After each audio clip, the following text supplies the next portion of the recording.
Good morning and welcome to another video of retirement resilience. My name is Jason, and today we're finally catching up in the timeline of some of the things that I'll be facing, and that's going to become after this particular video where I've kind of round up to where I find myself today.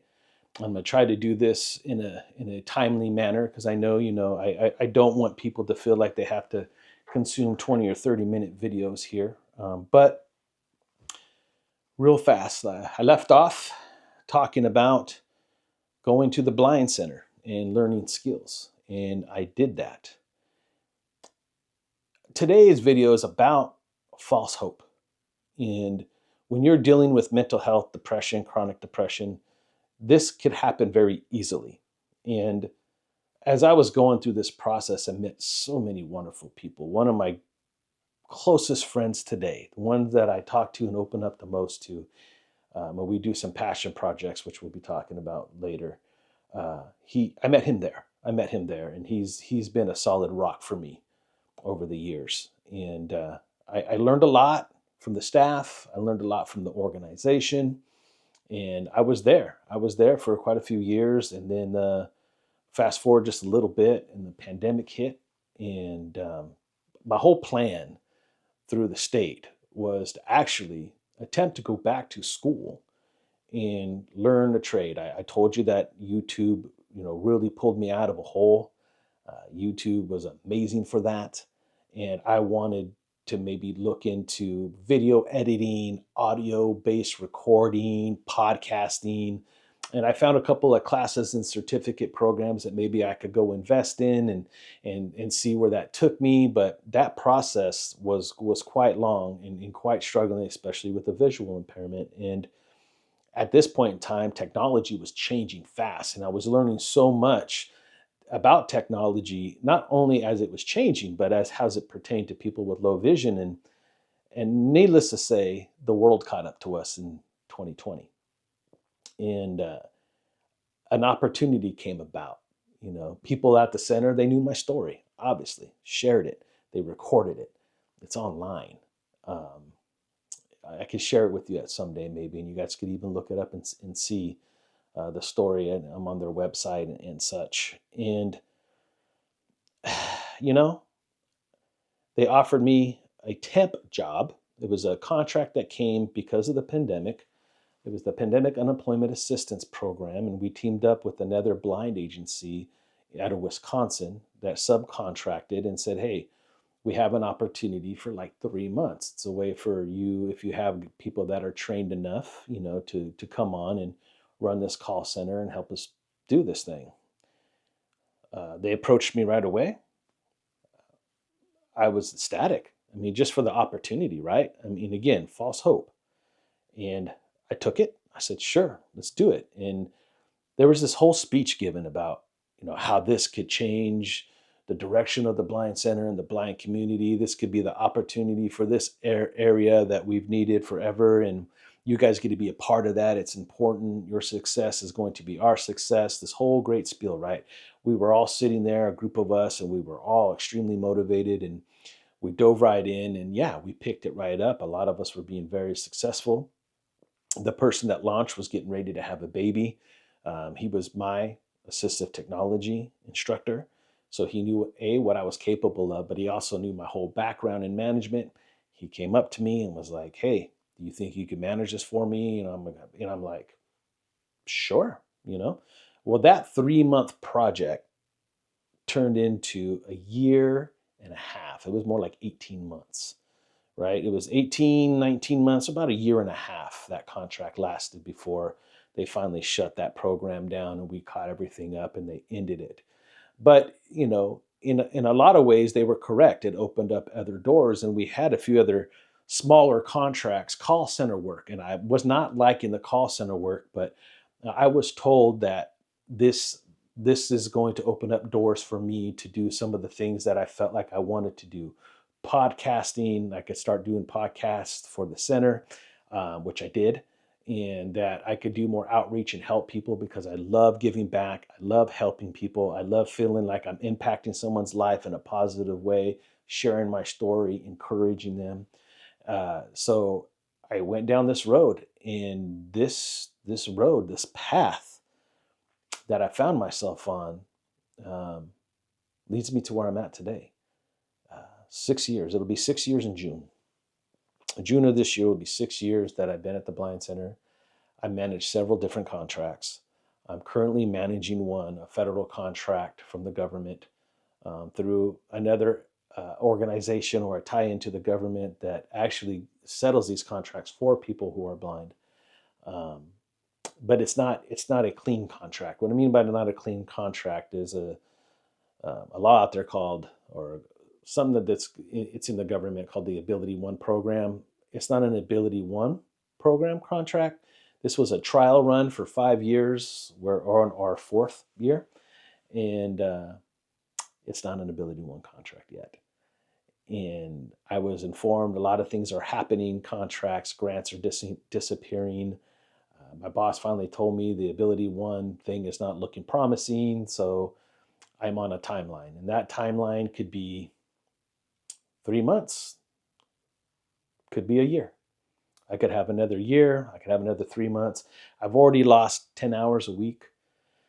And, pretty much the writing was on the wall. And the false hope that I bought into was that this was going to open up doors for me because of the organization that it is, and the pathways that they could open and offer were going to be there for me.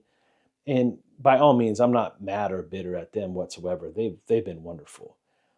The bottom line is the needle's not changing when it comes to the blind and low vision community. And if you have a disability and you're watching this, you probably deal with a lot of the same things. But the whole liability stigma that's out there, or maybe the ability that they can or can't do the work, still exists. It still plagues. It still holds people back that have skill sets that are not getting opportunities. And I'm facing a point in time now where I turned 52 this year, and I think school at this point is pointless. I think that uh, my opportunities, especially with the organization and a lot of the great, amazing people that are coming up that they're training, it's like, where do I fit into this puzzle at my age? And I've already been informed that I'm on a short leash, that this is probably not going to go anywhere. And I'm back here again, back where I started. It feels like again. Okay, I'm having PTSD, and we're gonna start getting into that in the next video. So I don't want to get too far ahead of myself, but um, I've had an amazing 6 year run.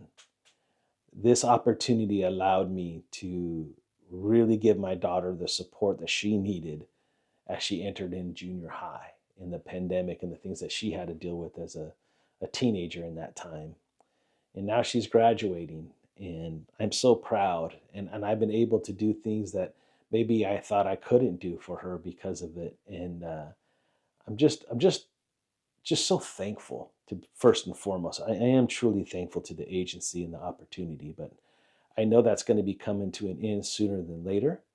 I'm really hoping and praying that I can make it another year as I try to. I got to adjust, man. Again, I've been sharing my story, and it's all about, you know, buying into something and not thinking everything through. You think I would have learned from my mistakes, and for the most part, I have. But there's definitely some things I got to change, because I probably could have did a better job managing the money, but I had false hope that this was going to last. I mean, I had no work for 15 years, and I thought, man, this little opportunity, man, I'm going to do this. This will be my supplementary income, and I don't plan on ever retiring, at least anytime soon. I was going to ride this until the wheels fell off, like 80, maybe even beyond if I had to. Like, this is how I was going to spend the rest of my life without worrying about finances so much. And it's I'm losing it again. And not only am I losing that, I've already lost the supplementary income that I used to receive for the kids, because my daughter is now of age and she'll be graduating out. And that means bye bye money. So um, losing quite a bit of income that I've gotten used to for the past 6 years, and then a big chunk of what I've gotten used to for the past 22. So yeah, it's another reality check for me.